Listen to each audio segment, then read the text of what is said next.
Sveiki atvykę į Massey Ferguson vaizdo įrašų seriją How to. Šiame vaizdo įraše nagrinėsime, kaip naudoti integruotą vairavimo sistemą MF5M traktoriuose. MF5M vairavimo sistema yra įdiegta gamykloje ir apima pagrindinius komponentus, užtikrinančius sklandų veikimą.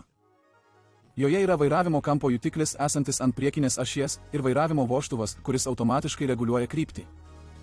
Navigacijos antena ir navigacijos valdiklis sumontuoti ant stogo. Kabinos viduje rasite vairavimo įjungimo jungiklį ir Fielstar 5 terminalą, kuris naudojamas nustatymams ir navigacijai. Norėdami pradėti važiuoti, įjunkite vairavimo vožtuvą paspausdami automatinio nukreipimo jungiklį. Įjungus, terminalo ekrano viršutinėme dešiniajame kampe pasirodys balta vairo piktograma patvirtinanti įjungimą.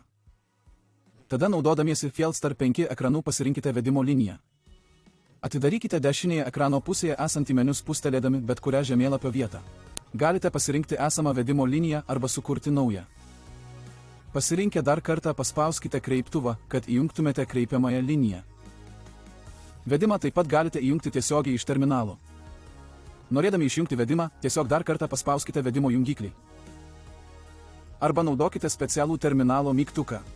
Galiausiai, norėdami visiškai išjungti vedimo sistemą, paspauskite ir palaikykite mygtuką. Kontrolinė lemputė užges. Dabar jau žinote pagrindinius MF5M navigacijos sistemos pagrindus.